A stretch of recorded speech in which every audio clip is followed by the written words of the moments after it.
Greetings. Greetings. Good afternoon. Look at my email. Look at your email. Yeah. You know the podcast has started. I know, but we have to have a frame because you think that you don't talk as long as you do, but you can run your mouth. Don't nobody talk as much as you. Lies. I go by the name of Leonard.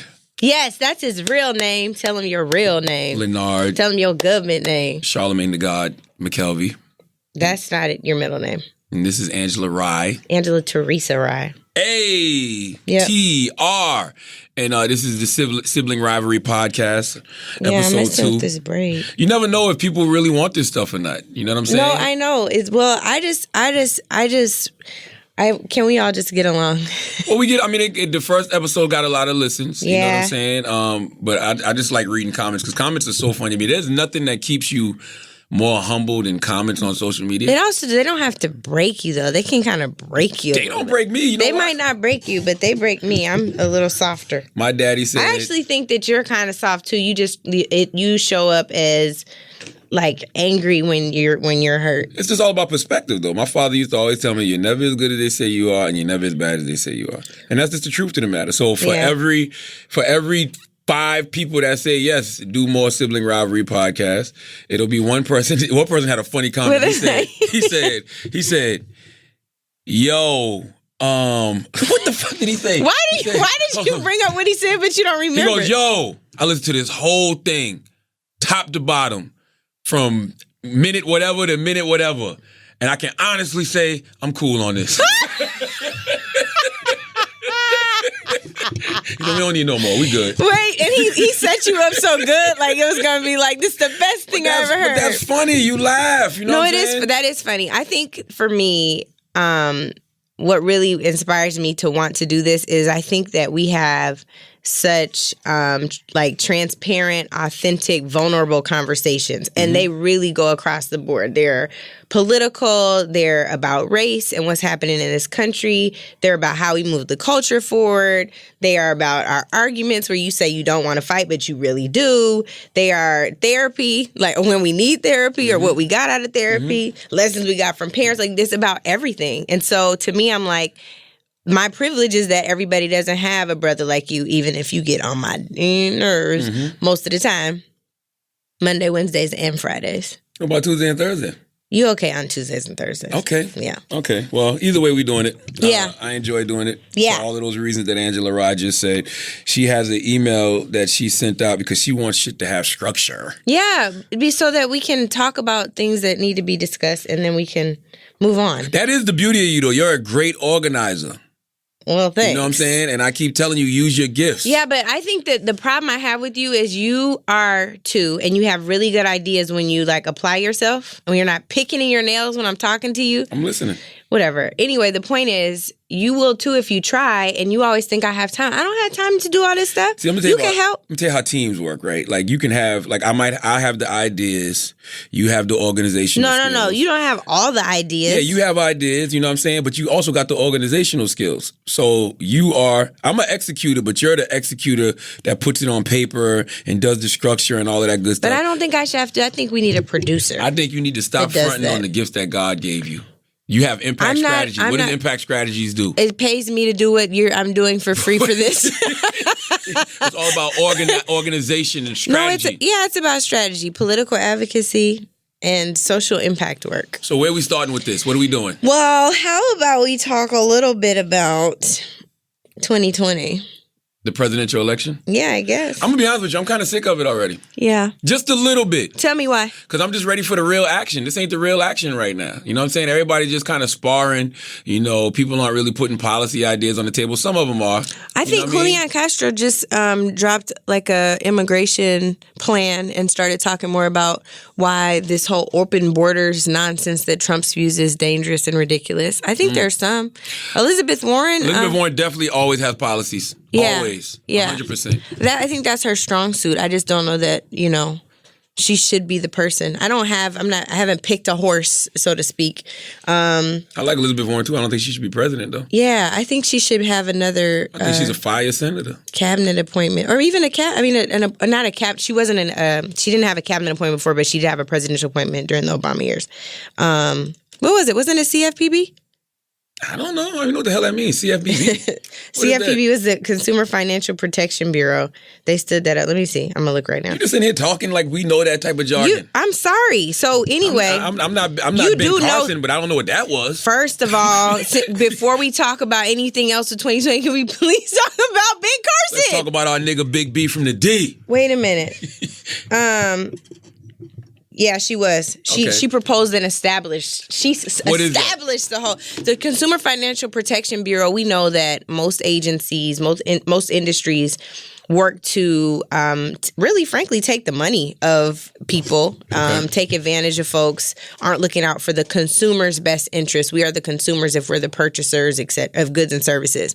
The CFPB was stood up to ensure that consumers also have protections in any number of things, financial transactions, the ways in which they engage with industries, et cetera. So that's the short, easiest version. But she stood it up, and that was her idea. That's kind of dope. So listen, I think she always has good ideas, and I think she's one of the few people I. Well, that's one that was executed. Yeah, and Obama appointed her. You know what I would wish? You know what I wish though? I wish all of them would form like the Avengers, and just all the people who got the best ideas just put those ideas on the table, and whoever ends up being the Democratic, nominee for president. Like they have all of these different ideas that were great. Because I think everybody, I think, Tim Ryan with what he's doing with social emotional learning is great. You know what I'm saying? I like, some of the things Senator Kamala Harris puts on the table. I like a lot of the things Elizabeth Warren puts on the table. I like some of the things Bernie puts on the table. Yeah. How about everybody just come together and share their ideas? If I was running for president, I'd be stealing all the best ideas from everybody. Well, I think that's ultimately what a primary does, right? Yeah. Like the things that that you like when somebody gets knocked out, you can take them if your team likes them, if you like them. But I think that would be a great idea. But first, they have to get a little bit further down the field. Yeah. We skip back over Ben Carson, though. My nigga Big B from the D. First of all, I want to know why he was sleepy the entire hearing. Like, ask me a question. Let me be Ben Carson. Ask me a question. What is the Oreo? Oreo or a cookie? Or why does he sound like he's asleep? Because he did not want to be there. No. Do you remember him on the debate stage? Yes. Something happened to him. I do not believe that he used to operate on people moving that slow and sounding that crazy. Something happened to him. Maybe he got older. No, it's not just age. It's something happened to his brain. Well, he would know how to fix it. He's a neurosurgeon. But I don't think he knows how to fix it anymore. I've never noticed. Something is wrong. I don't care what nobody. Do you remember how he used to blink on the debate stage during the Republican primary? He had a stroke? No, but it would be like he would be like. It was like he was coming to or something, like snapping out of something. Something is wrong. I felt sorry for Big B from the I didn't feel sorry for him. How he was talking to Ayanna? Yes, but it's because I'm gonna tell you why. Because there's so much tension in the room. You got to think your doctor. Because you sound crazy. Even did you see the video? Sorry, it's my last interruption like this. Joyce Beatty, who is a congresswoman from Ohio, asked him about OMWI.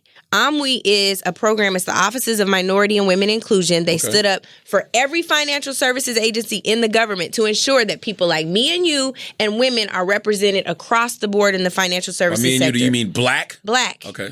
He works at HUD where there is an OMWI division where there is supposed to be a director. All she asked him is if he knew what OMWI was. The last hearing, he didn't know what OMWI was. This time, he didn't know if there's a director or not. So she's like, give me the name of the director and let me know how you're working with this person. If he don't know who they are, he's clearly not working with them. Well, Ben Carson... And he was so snide and condescending in his quiet, high way. Was he high? That actually shows you that an intelligent person, because you're not going to sit here and act like Ben Carson isn't a genius. He was? Is he still? He still is. Well, why doesn't he know anything? Because he doesn't know anything about that being the director of HUD. Yeah. You know what I'm saying? He's a genius. When you sit there and talk to him about operating on brains. But we should ask him just to see. We should ask him just to see if he still got it. Something is wrong. Nah, he still got it. Nah. But you got to think to his detention. You walk in that room. So what was the problem everybody in there doesn't like stage? You. I don't remember him on the debate stage. You need to go back and look at these videos. You're going to be like, yo, you're right. I never paid... I promise you, something was wrong. First of all, you know how whack you got to be black and be running for president and black people don't pay you no attention?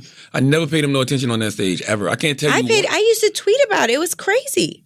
I never did. I just know that was a hostile environment for him when he was... What was that hearing called? The one that just passed? Yeah. It was on Housing and Urban Development. That's why he's there, but I don't know what the specific title was. And a lot of those sisters have just been appointed. Like Queen Maxine got appointed in January, right? No, time out. Okay. She wasn't just appointed. She won her race, her election, and then as a result, she became chair of the Financial Services. I met another sister. There's also, this is, by the way, the Financial Services Committee is the only committee in the entire House of Representatives that has a diversity and inclusion subcommittee. Joyce Beatty, who was I met her. And that's what why do I talk to you? The silver hair. Yes, that's who asked him the question. Yes, that's who asked him the question about Amwi. I was making jokes with her when I saw her. But that's who asked him the question about Amwi, and she's asking it because she's the chair of that subcommittee.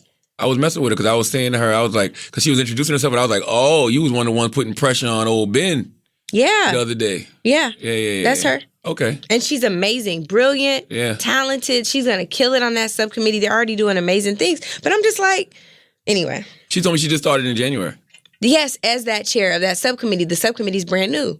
I think that was Dr. Ben Carson projecting. On what? Like it's this thing. It's called I think it's called psychological projecting or psychosis projecting, whatever. But it's when you get defensive when somebody says something about you that you probably always hear or think about yourself. What did they say about him that he thought about himself? Oreo. As soon as he heard, I guarantee you, Ben Carson been getting called an Oreo every day of his life forever. Well, I did tweet when I saw him with that picture of with the promo for the Oreos. I was like, if there's one cookie you shouldn't, never mind. Yeah. Just like if it's one cookie. Yeah. Your ass don't need to pick up. I don't like when we call people Oreos though. I'm not saying that we should call anybody that, but I'm saying what the type of cookie he should not hold up. Yeah, I can see why you would call Dr. Ben Carson I would not call him that, but he also should not promote it. Nah, he don't know no better. But I don't like, because black people aren't monolithic. So Dr. Ben Carson is still a black man at the end of the day. And one day he'll get his nigga a wake-up call. They'll remind him. Okay, here's where I agree with you. I believe that we can all be skin folk. I don't believe that we're automatically kinfolk. I think that kinfolk are stripes that are earned, and I feel like he's lost his stripes the further away he gets from Gifted Hands. Did you read Gifted Hands? Never. Man, this dude was like a legend. I saw some of the movie where he beat his mama with a hammer. Big B from the D. Anyway, let's Big B be in these streets, all right? Big B used to throw rocks at people. Big B used to fight. Maybe somebody hit him with a rock. Is that what happened? I don't know. I'm not sure. I'm sad. Okay, what else are we supposed to talk about? You the one sent me the email. Okay. So you always say to me on text or on the phone when we're going back and forth on something, I don't want to fight. But it's after you've picked the fight. The fight has been... That's not true. That's a bull-faced lie. No, this is actually very honest. You pick the fight. We go through the whole... I don't pick a fight. I say things and you get upset and then I have to tell you I don't want to fight. Okay. Yes. But it's while after you fought several rounds, you say, I don't want to fight. No. Yeah. I put things out there. No. You get upset. It's inflammatory. And I'm going to tell you how I know when you get mad. You know what a bomb thrower is? You know how I know when you get mad during text? When you just reply back, okay. Yeah, like, I'm done with you. I have a long text thread and you be like, okay. Okay. And then you call me and I be like, I don't want to fight. No, so now you've acknowledged that you start fights and then... I don't start fights. Anyway, the point is, what do you don't want to fight about today? Oh, we already fought about that goddamn photo shoot. How is that a fight? That wasn't a fight. I just didn't want to do it. Why? I just don't like photo shoots. I think photo shoots are like the most unnatural thing in the world. Like when you just stand there and you got to pose and take pictures and they tell you to smile and do this and do that. Like, I don't even be doing this shit in real life. Like the shit they ask you to do in photo shoots, I don't do in real life. You know what I'm saying? So, I think that ours was the most authentic photo shoot I've ever had. Yeah, because we was just being ourselves. Yes, and I didn't want to be there, and the guy was just taking pictures, and that's actually the best thing. What? Just take the pictures. Yeah, that's what he did. And then the cameraman was somebody I knew that I didn't know was going to be there. What? What is wrong? Listen, this is the problem in my life. I got so many homegirls. Yeah. And like they like my sisters and my nieces, and I love them. And it's like when they date these guys, I can't be a hater and like say I don't like him because I didn't dislike this dude at all. I thought he was. I like him. I like him too. I thought he was cool. But then it's like, what happened when you do break my sister's heart? This is not my heart. He's talking about. It's another sister. Another sister. When I got to hear about all the love that you're in. Then I got to hear about the breakup. And this was a serious one. Like, homie was at my wedding. You know what I'm saying? So it's you feel some kind of way about this because you telling it all. We ain't gonna be able to give him no photo credit on the pictures.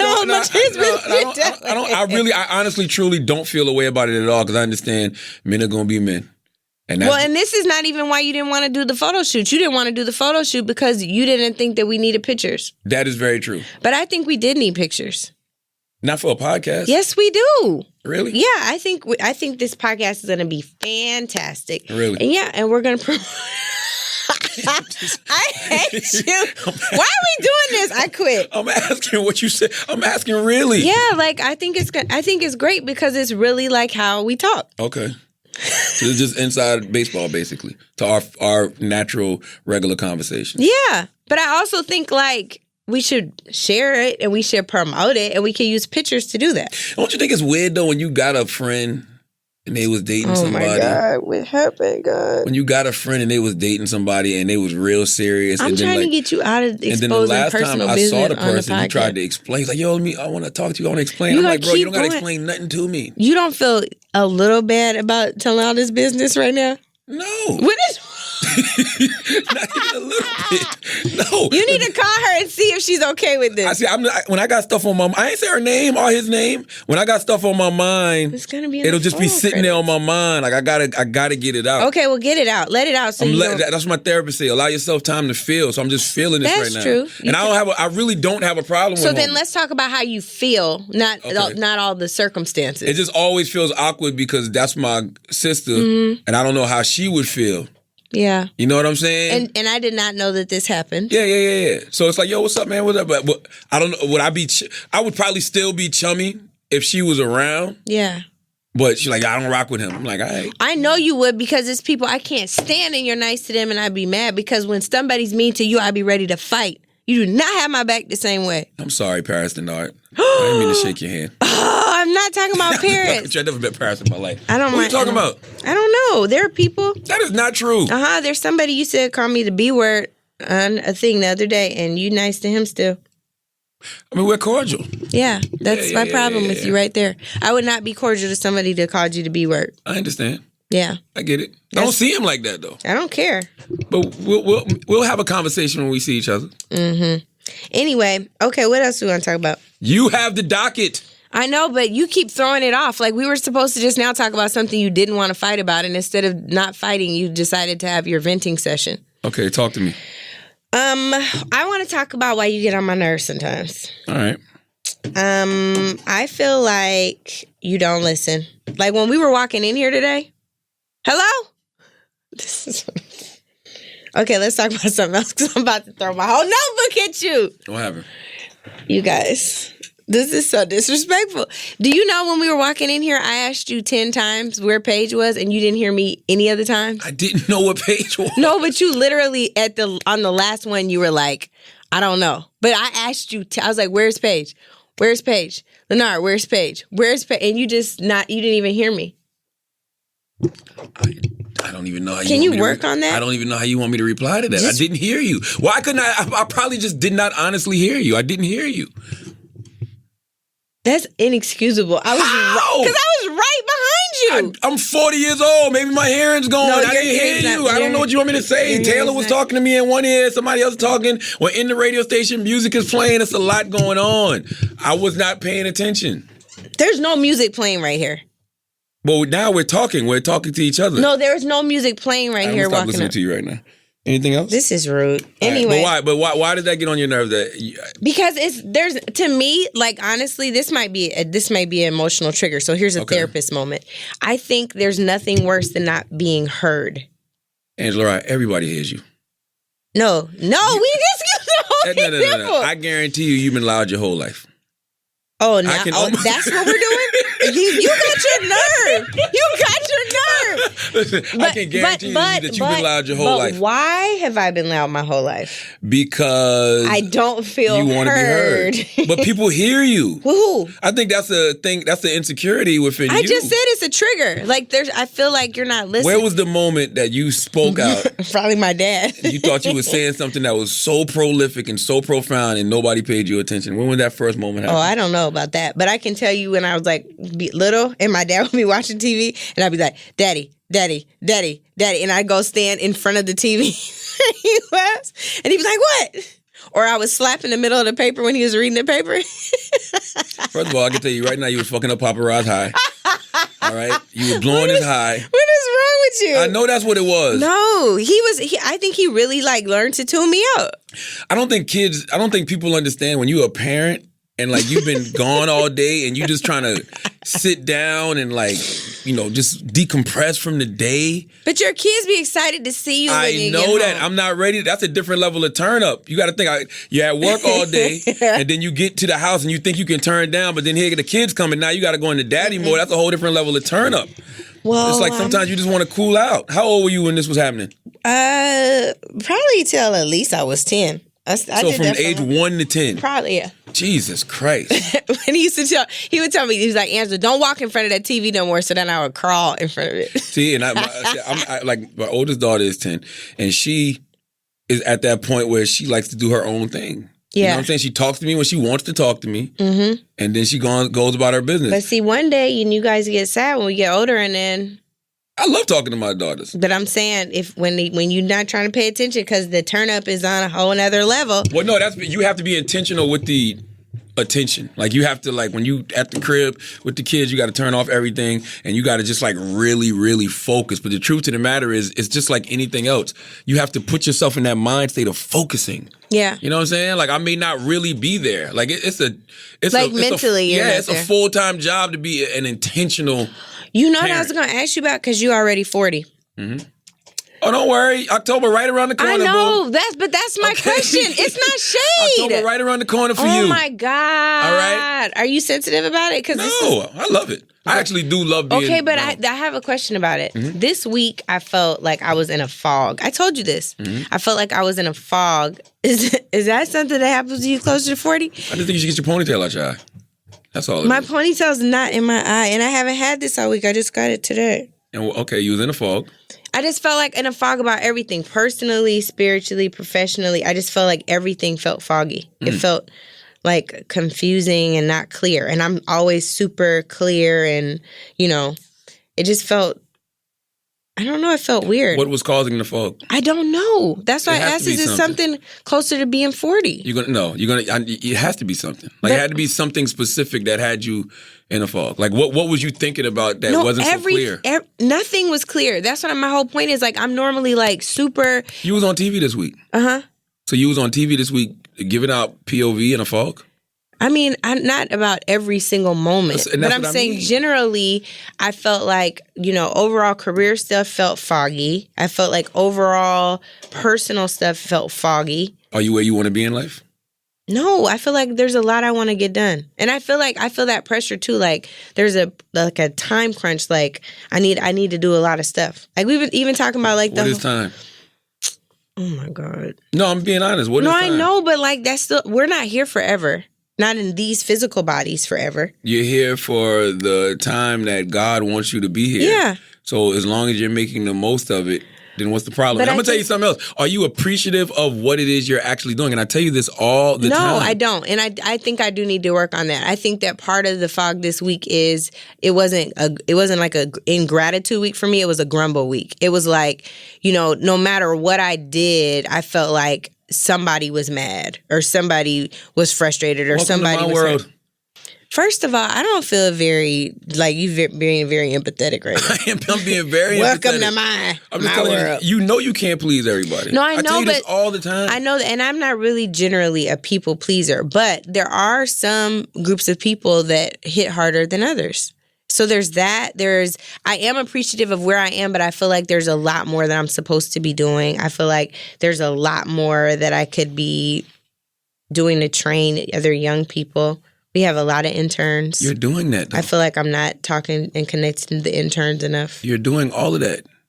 Like one of my interns just graduated, though, and he's debt-free thanks to Robert Smith. Oh, he graduated from Morehouse? Steven Anderson. Shout out Steven Anderson. I want to go back to, you being in the fog, but okay. I do want to talk about that real quick since you mentioned it. Somebody said to me that, I think you sent me the article. The lady was like, should parents who saved Is this fair to parents who saved money? Like, that's a GTFOH moment for real. Like, please get out of here. Who does that? Can you imagine if I got my student loans paid off and you went to college and you saved and you paid all your college tuition up front? Would you be mad if my debt got cleared? I don't think you would.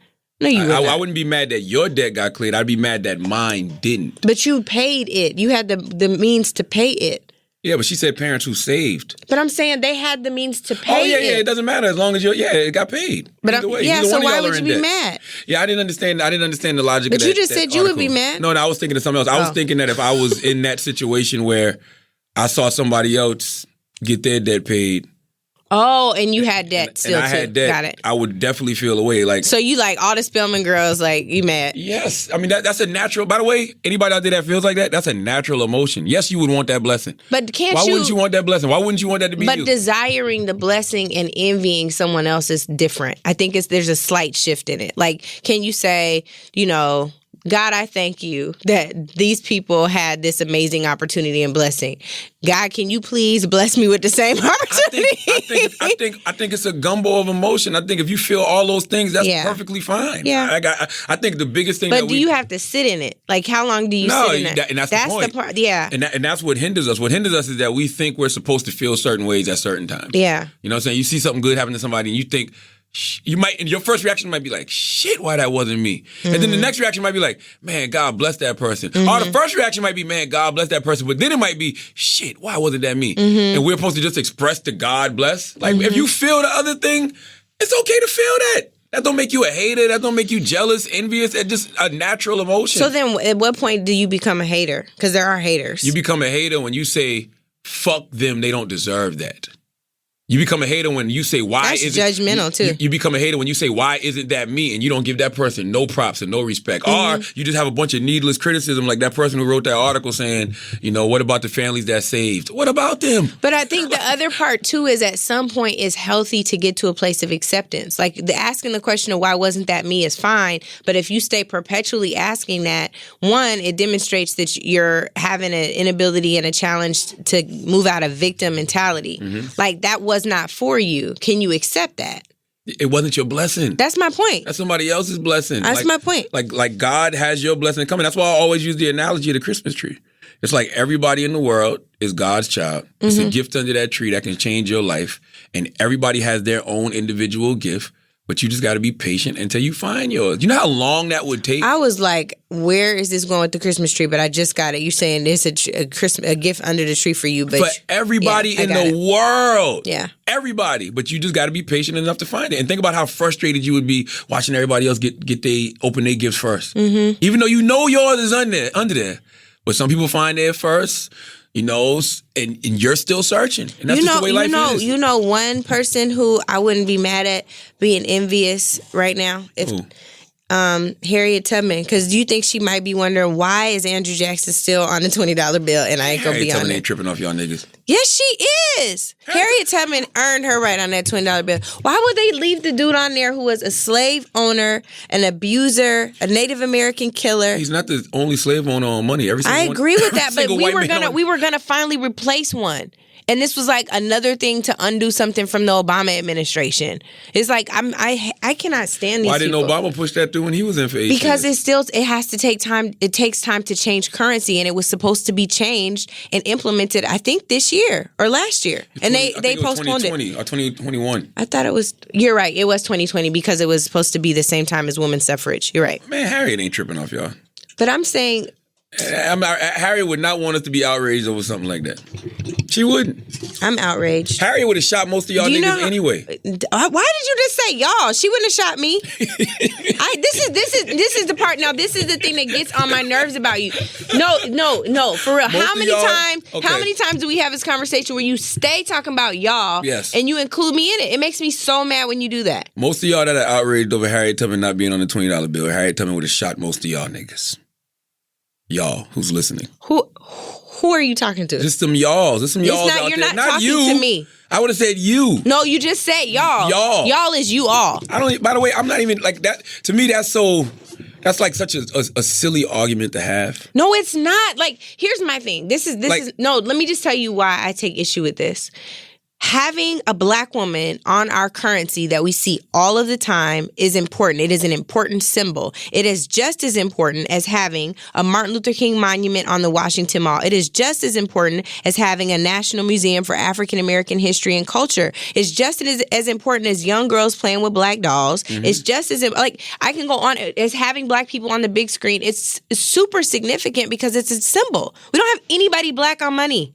Listen, nobody. I agree with you, but I think I am really at the point in my life where I am tired of symbols. I really am. I really am. I'm not saying that's enough. I think we live in an era where it's too many symbols and not enough substance. Where are the symbols? It's plenty of symbols. Where? People are always just creating symbols. Like, we look at Barack Obama as a symbol. That's not a symbol. He's a human. And he was the first black president. But they do look at him as a symbol. Who also should probably be on money. But they look at him as a symbol of change. You know what I'm saying? Like, I feel he represents change, but I'm saying as an actual symbol. I just think that even when we have these conversations about diversity and everything else, that is great. But I want people that are actually in these positions that are more than just symbols. I want them in there actually shaking shit up, actually changing things. I think that many of the people you're calling symbolic did. One of those is Harriet Tubman. Harriet Tubman is amazing. But all I'm saying is having Harriet Tubman on money ain't really going to change it. It's just going to make us feel good. I think that we need to feel good too in order to change stuff. Stop saying y'all. That's what I'm saying right there. I can't stand when you do that. All right, all I'm saying is that's the problem. We always feeling good. No, we're not. Like, we need to go do some work. No, we're not. Who's feeling good right now?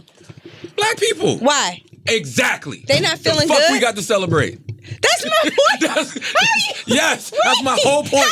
What do we have to celebrate right now? No, my point is... We're not feeling good right now. We need to have some things so we feel good. Feeling good meaning being empowered enough to change some things, recognizing that if we keep up a fight in a certain way, we will change things. Now, I think it would be dope if they had Harriet Tubman on a $20 bill and, like, that's all the money we used in the black community. Yeah, like, but you know what? Like, we only gave each other that $20 bills. Yes, I mean, it'd be fucked up when we need change. But I'm saying, when shit costs $20, $100, when shit is even numbers, boom. But so which side are you on? Are you just confused? No, I think it's dope, but I mean, it don't mean anything to me. It does mean something. Here's the biggest. I feel like that's seeking white validation. No, it's not, because a black man decided to do that, and they're undermining that part of his legacy, and it happens to be with the black woman. And let me tell you one more thing. The other thing that's really trifling about it is Donald Trump, when he was running for president, was asked this question if he was going to keep Harriet Tubman on the 20. He was like, I don't know if we should remove Andrew Jackson. He's a great American hero. She should probably be on the $2 bill. When last time you saw a $2 bill? That's malicious. Salute to my dude Steve. He's a lawyer. $2 bill. He passes them out all the time. Steve gonna be the only one with Harriet's. Why they don't do both?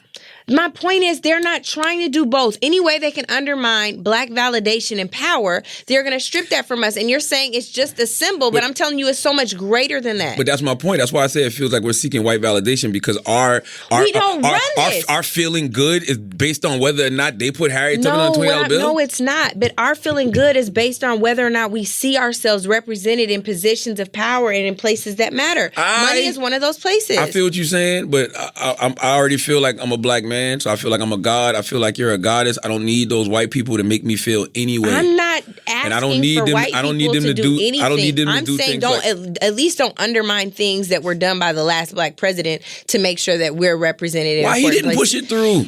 I don't think you understand that it takes a certain amount of time for the currency to shift, and the amount of time that it was going to take would go beyond his administration. He should have started when he got in 2008.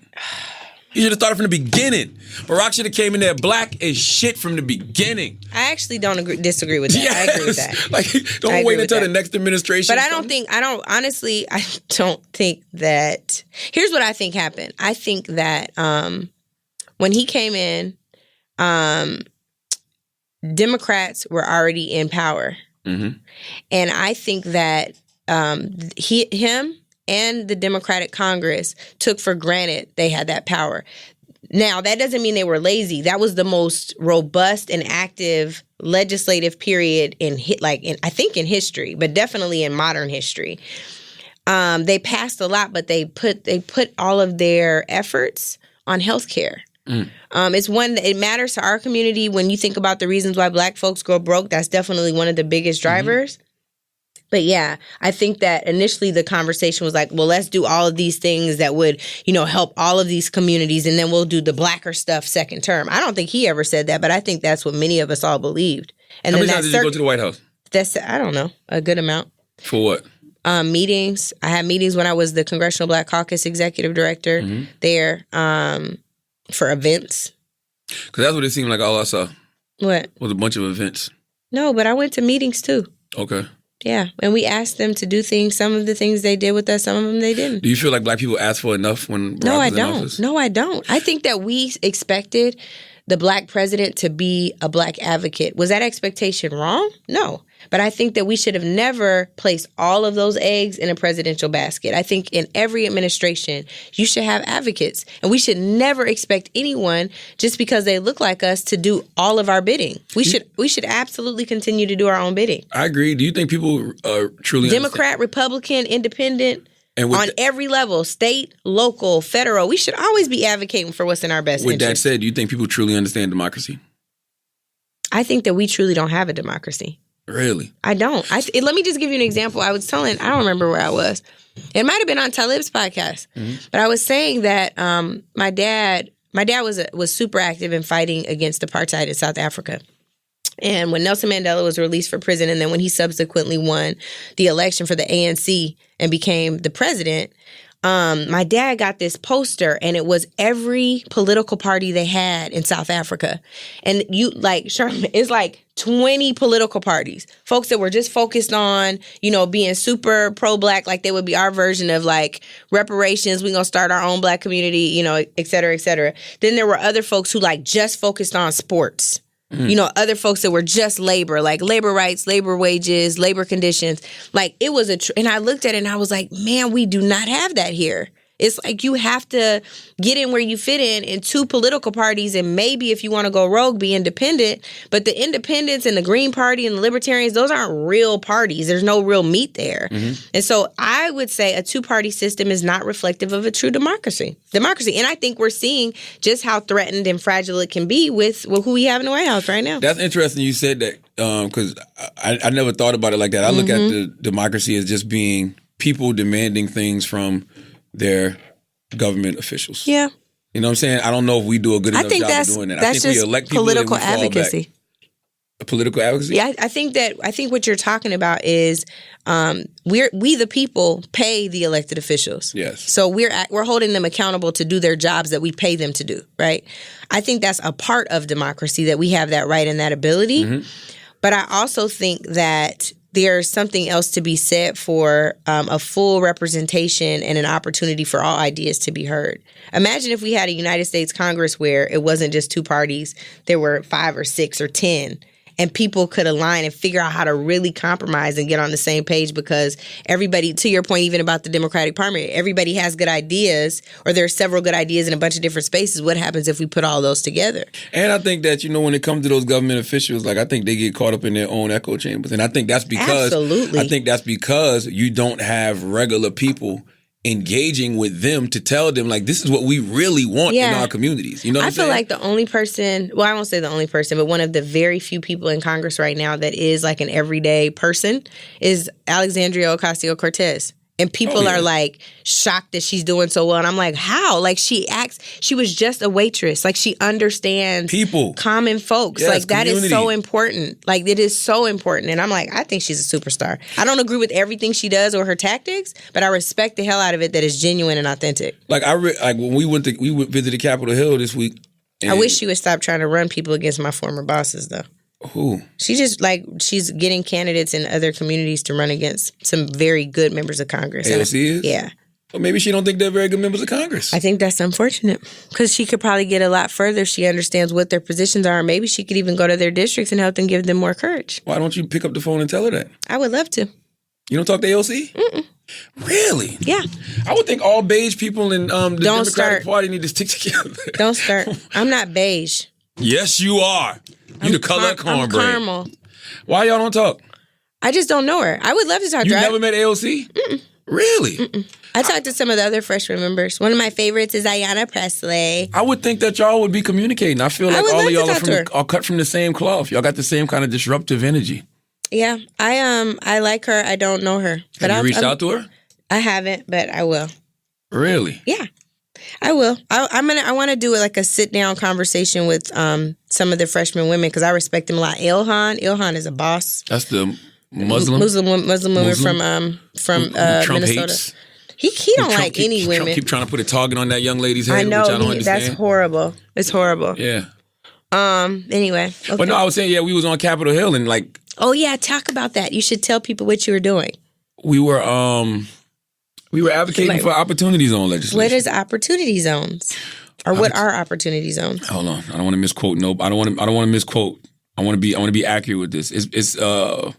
It's in 2017. Mm-hmm. One of the greatest presidents of all time, Donald Trump. Don't say that. He did a tax reform law that authorized opportunity zones. A tax reform law that's going to drag most of you and hurt your pockets. But this one good opportunity zone. If you invest in one of these zones directly or through an opportunity fund, you get a tax break on the profits.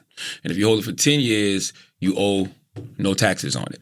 And that is... And it's usually in the hood. So there's... Economically distressed communities. Very good. Yes. Zip codes that are in economically distressed communities. Yes. Yes. And you were advocating for them with... My man Clifford T.I. Harris, my man David Gross, and my man Marquise. I want to get Marquise's exact title Harris, right. Isn't his last name Harris? Yes, but he has a title. Is that his last name, or did I just give him T.I.'s last name? No, it's Harris' son.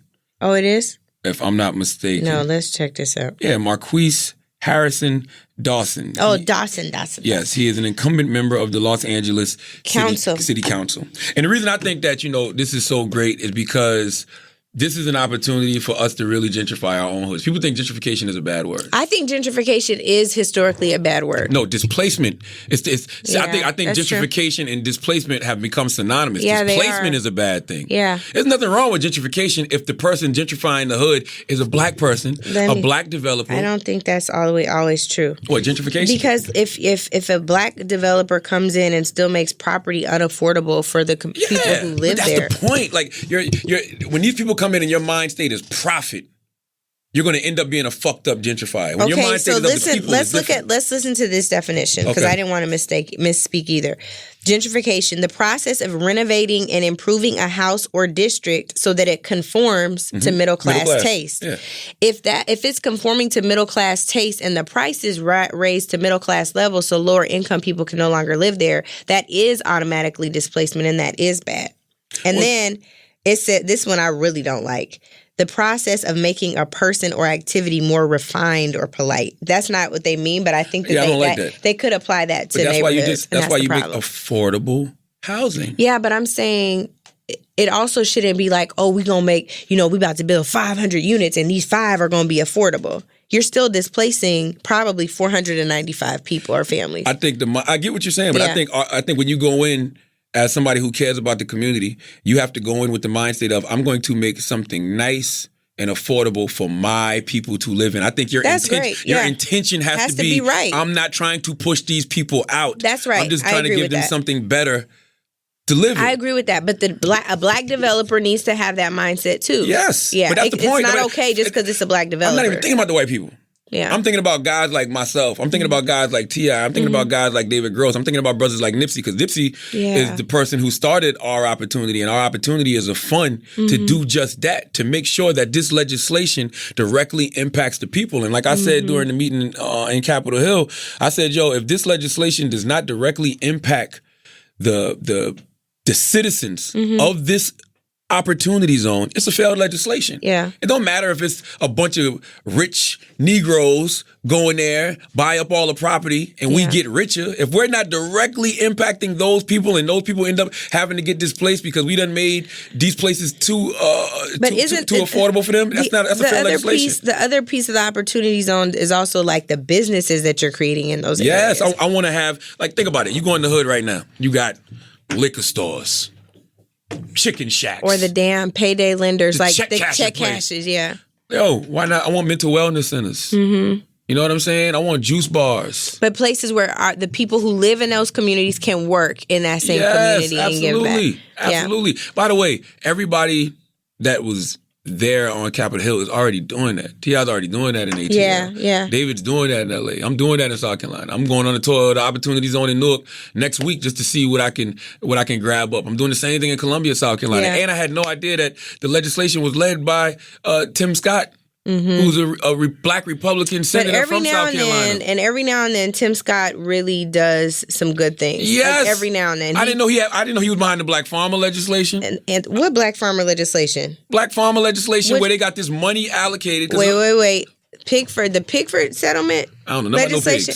No, it's not. Pickford anyway. The Black Farmer legislation has been worked on for several years by Congressman Benny Gordon Thompson from Mississippi and Jim Clyburn from South Carolina. So Tim Scott is newer to that. I'm sure that he's done something to help strengthen it. He just pushed something. He pushed something through because Wax has been trying to get that goddamn grant for the longest, but they wouldn't grant it to him. But what Tim Scott did is for if you have like in South Carolina, a lot of people have heirs property. I own a lot of heirs property in South Carolina. Heirs property is just property that's been passed on throughout generations. So it's a lot of different people's names on it. So when you have this land, you can't really build a farm on it because if you try to build a farm on it, you can't get a farmer's number. If you can't get a farmer's number, then you're not eligible for grants and none of that other stuff like that. So what Tim did was he made it possible for people who have this heirs property to be able to get farmer's numbers, which is way bigger than people may even realize. Yeah. You know? No, that makes sense. Okay. Well, I don't know specifically. I thought you were talking about I think environment, I'm big on the mental health part of it. I think your environment has a lot to do with your mental health. Of course it does. You know what I'm saying? What you're eating directly ties into how healthy you are physically and mentally. Yes. So if you create the kind of environment where people feel like they're thriving instead of scratching and surviving, you know what I'm saying? That right there can eliminate a lot of the psychological, mishaps that we've had throughout our life. You know what I'm saying? Or at least help mend the trauma. That's all. Just a little bit. And listen, when I talk about healing, that's part of the healing process. We got to heal the hood ourselves. Like, we have the ability to do these things. But part of healing the hood, we have the capital to do these things. Part of healing the hood is also about healing the ways in which we look at ourselves. It's about repairing and getting rid of slave mentality. And part of the ways in which we do that are being singularly focused on shifting where we are mentally and spiritually. But I'm not saying that the monetary pieces and making sure we're giving back to the community doesn't help that. I'm just saying it's a holistic approach. I feel like it does shift mentally though. Like you talking about Harriet Tubman being on a $20 bill. Yeah, it's the same thing. Oh, so now you support that? I'm just saying, but it's the same thing. It's not white validation to have Harriet Tubman on the 20. This is definitely not white validation. We're just taking advantage of white legislation that was pushed through by a black man. The same thing, except for it was a black president who pushed the rule through the administration, through Treasury. It's the same thing. But you stay arguing in circles. And I get everybody's point. Like Senator Clyburn, he's not a senator. No, Congressman, he's the majority whip in the House of Representatives. He don't like Opportunity Zone legislation.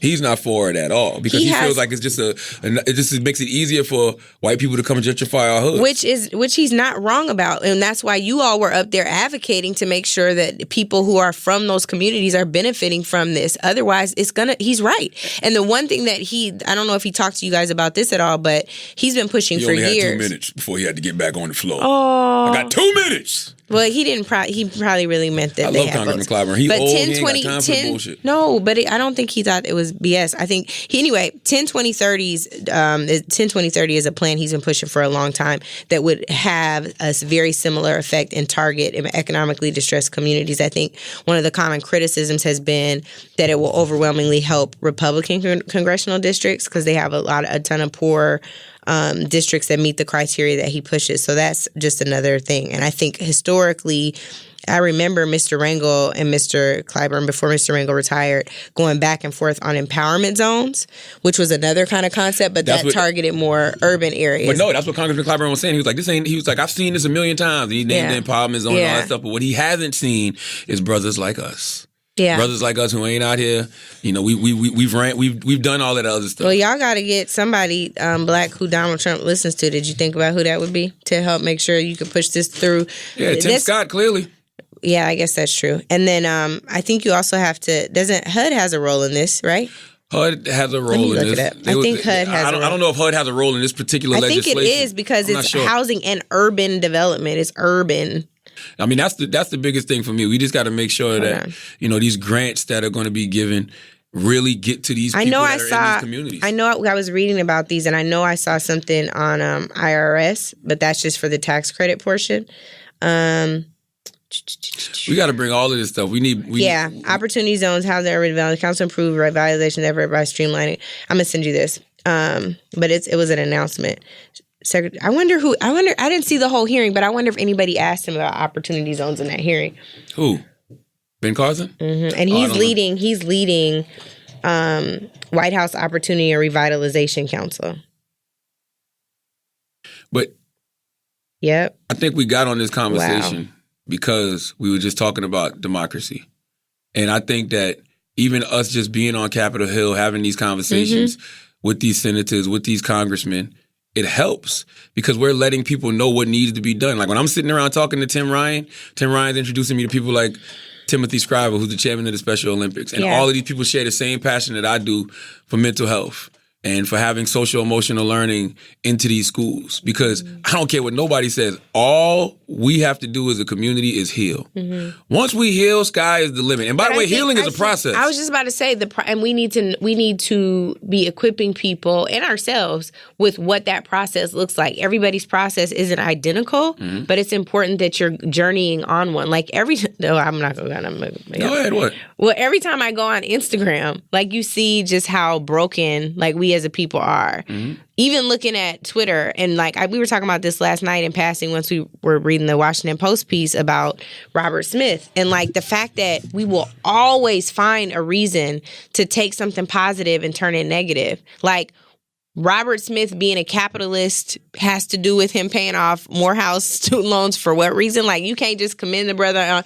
And by the way, you're having to survive in this capitalist society. And by the way, you probably have a job in it. And by the way, you probably still pay your bills. And by the way, you probably sent that woke ass text on your phone that you got by paying money in this capitalist society. Being a capitalist, though?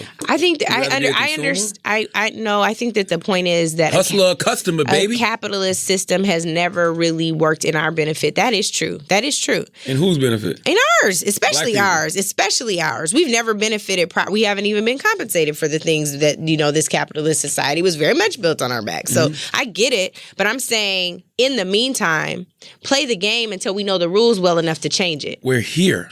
Like literally here. Like you have to just, you got to survive. We're African Americans. That's something that I've had to realize later on in my life. Why would I not take advantage? You just realized you're black? No, I've always known I was black. I just realized I'm American. Oh. I'm being honest. Yeah. Like, we have to take advantage of the things that America has here for us to take advantage of. But also, I don't know that they have them here for us to take advantage of, but we still need to figure out how we can take advantage of them. They ain't created for us. It may not be for us. Yeah. It may not have been created for us, but when we have that information, we can use it for us. And that's the key. We have to do this shit for us. Yeah. That's all it boils down to. Robert Smith may be a capitalist, but guess what?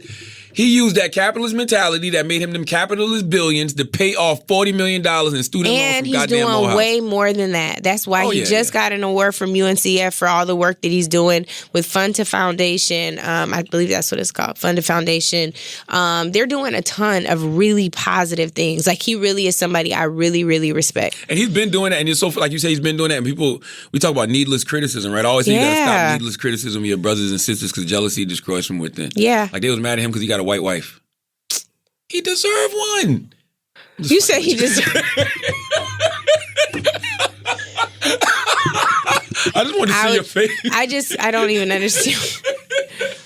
Why that man? You don't think he deserves a white wife? I think that he deserves love wherever he finds love. He was married to a sister before. Yeah. Things didn't work out. And he is entitled to do what he wants to do with his love life. Listen. But I think ultimately the point is, like, until you are in a position to give back to people in the same way, or even, and I'm not even talking about at the same revenue level, but until you're really serving the people in that way, like, why are you tearing people down? It's just dumb. Well, people can't be self-aware. They don't know how to check themselves. Because that's what I would have, like, immediately, as soon as I saw that, I'd have been like, when's the last time I gave somebody $40? Yeah. Forget 40 minutes. When's the last time you gave somebody $40? When's the last time you helped somebody, period? That's what I would ask myself before I critique somebody like Robert Smith. That's all I'd be like, when is the last time you helped somebody? Commencement speeches I did. Well, the last one I just did was Texas Southern, and they were like, "Did you pay off any?" And I was like, "Nah, I just gave them. I paid them with inspiration. Like that's all I could do." But I don't want nobody to listen. I want everybody to act their wage. I don't want you to feel bad. I want you, like, whatever you're capable of doing. No, I can't wait to be able to do what Robert did. Yeah, but can't wait. But time out. Stop. I want to. Stop. I want to. You're already doing. No, I mean monetarily. I want to pay off the whole graduating classes thing. I want to save an HBCU. That's a good competition. I'm not mad at that challenge. I'm not even trying to compete. I'm just like, show me how to do that. Yeah. And he's the type of person where he'll be like, no problem. Let me show you how to do it. Listen, Robert is a nigga. What in the hell? Nah, Robert is my man. All right, and Robert, on that note, man. Robert FaceTime me, so I know he a nigga. Oh my God, Robert, I'm sorry. He means that in a nice way. You know how I mean it? You know how you know why he know I mean that with love? How? Because he's a nigga. Bye, y'all. Robert! Thank you. Bye.